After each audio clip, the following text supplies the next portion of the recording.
There is a mole in my marble lanes. The marbles comes a little bit too fast into the marble divider, causing a little bit of an issue. The speed of the marbles going through the lanes is something that I thought a lot about when I designed them.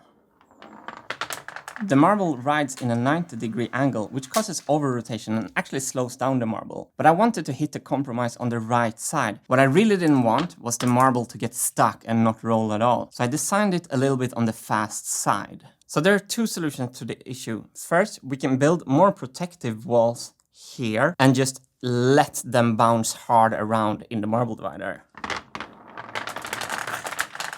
Second solution is to decrease the marble track ride angle and cause more over-rotation in the marbles themselves, slowing them down, which will look very elegant and definitely be the cooler, more elegant solutions. That's what I'm going to try first. The blue ring is the marble, and it's resting now in the marble lanes on a perfect 45 degree. So with a 45 degree marble path, we can check the rolling diameters on this line. It's 11.225, okay?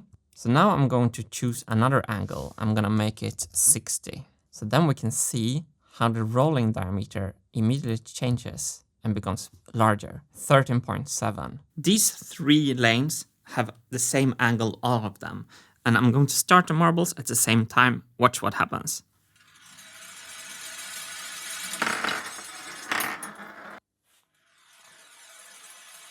So channel 1 is always the fastest, followed by the middle channel, and channel 3 is always the slowest. This is because of over-rotation. So you can see the first marble is running on top of the tracks.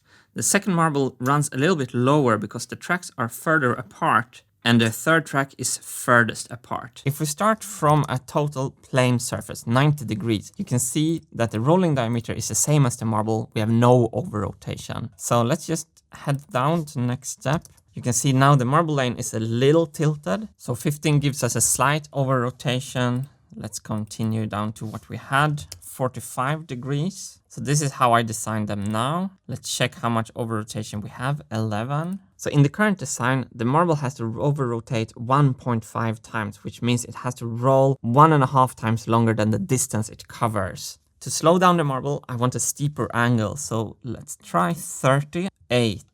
Let's input 8.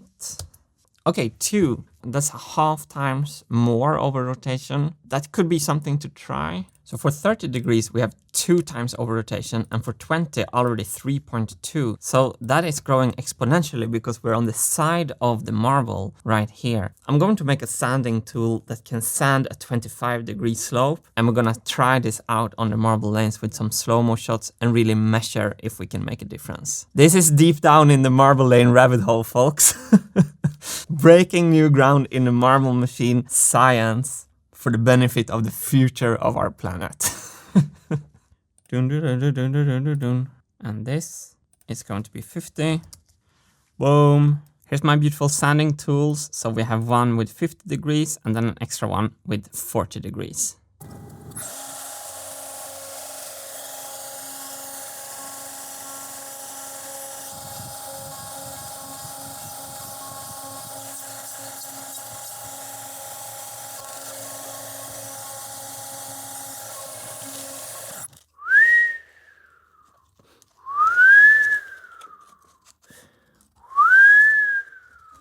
You might think I just made 2 rescuing arcs on the ocean of life, but this is not actually what it is.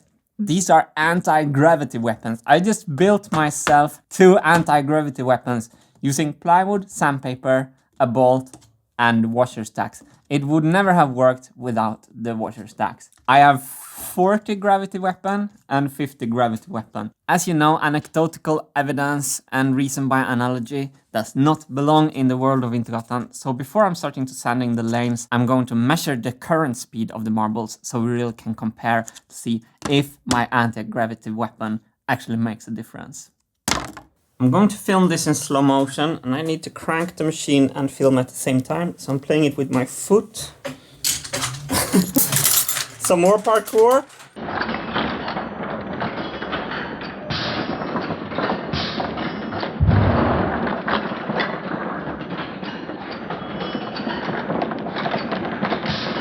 Okay, so now I can find the first frame. there. That's the frame where the marbles hit the paths, and then I just put them at the beginning of the video. So down in the corner you can see the frame counter. And I'm gonna measure when it comes to the line. There is number 2 on the line. So 217. That's actually 77. 77 frames. Lane 2, 67 frames. Lane 1, 74 frames. Lane 838. Since we're wannabe scientists here, we have to have a larger data set. So I'm gonna do this 3 times over and then use the median. So here comes the last one. 146. Okay, gravity seems consistent. We're gonna change that with some sandpaper. So the reason this is so important is if you look on the marbles here, we're jumping around a lot.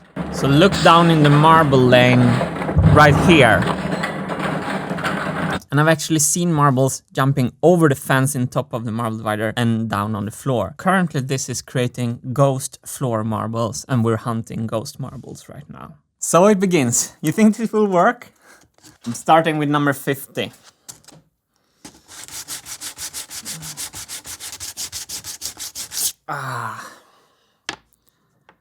This will take time. This was naive. As opposed to everything else that wasn't naive at all. Leading up to this point.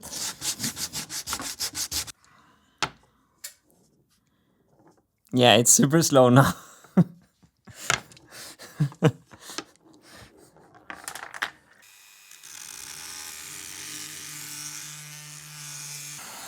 This is for science!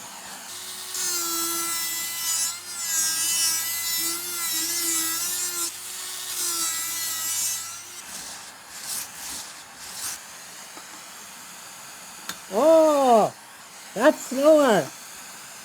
Yeah. Woot, woot.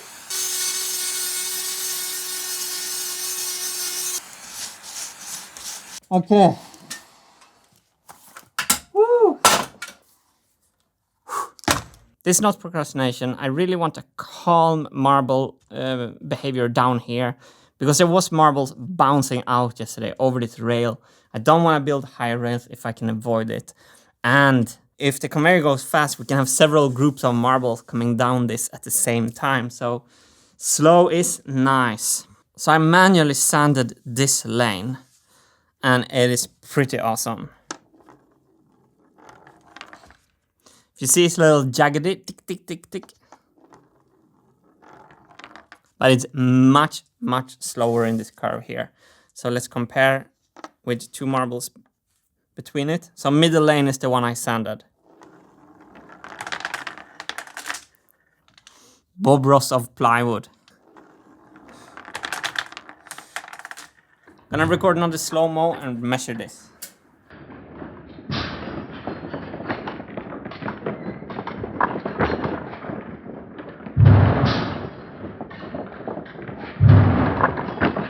So let's watch it. Lane 6 is sanded.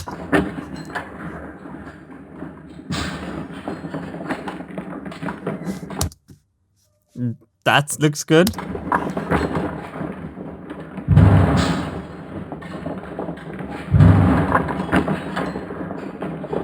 We have obviously managed to slow lane 6 down, but let's do some wannabe science. Let's measure it.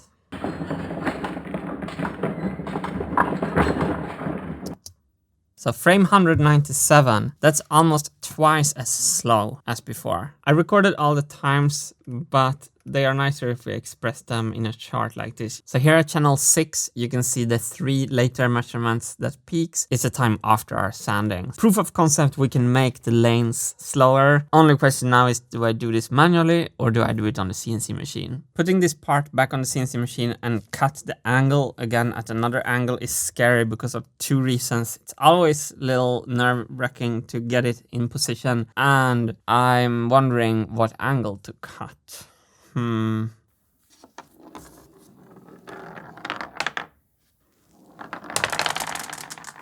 It's going to be so nice when the kinetic energy is just right and everything goes slow here. Perfect proof of concept. This works. I really want to figure out how to do this on the CNC machine, and I don't want to put this piece back on the machine only to destroy it because I put so much work in it. So I want to do it a little slow and carefully. And tomorrow I have a big bike race by the Mediterranean actually.